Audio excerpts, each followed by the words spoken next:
US President Donald Trump has confirmed his conversation with Russian President Vladimir Putin. Important to understand that Trump is likely to meet Putin in the next 2 weeks. Important to also understand that Trump has talked about how the US and Russia foreign ministers are expected to meet. Important information coming in from the United States as US President Donald Trump has in fact confirmed a phone call with Russian President Vladimir Putin. He's in fact described the phone call as productive. Now, Trump is likely to meet Putin in just the next 2 weeks, with US and Russian foreign ministers set to meet ahead of that. Meanwhile, Trump is scheduled to meet the Ukrainian President Vladimir Zelensky later today. All eyes will, of course, be on these high-stakes diplomatic moves. Important to understand that the Russian president has had a telephonic conversation with the US president, and their foreign ministers are expected to meet shortly.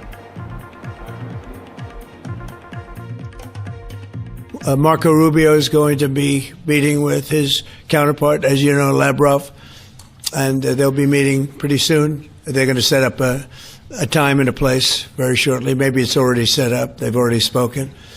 And I thought it was a very good phone call. I thought very productive. But I'll be meeting with President Putin, and we'll make a determination. Tomorrow I'm meeting with President Zelensky, and I'll be telling him about the call. I mean, we have a problem. They don't get along too well, those two, and it's sometimes tough to have meetings, so we may do something where we're separate but equal. We'll meet and talk parties, but this is a terrible relationship the two of them have, and it's one of those things. I've seen things that nobody would believe, but this is one of them. So we're going to be meeting in Hungary.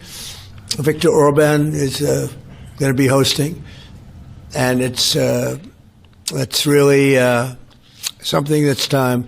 Last week, over 7,000 people were killed. That's ridiculous.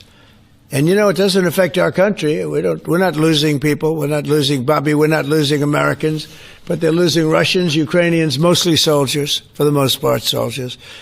And we hope we're going to get it stopped. I thought this would be, because of my relationship with President Putin, I thought this would be very quick. And it's turned out to be, who would think I did Middle East before I did this? We did a total of 8 now, 7 and now 8. And we're going to make this number 9.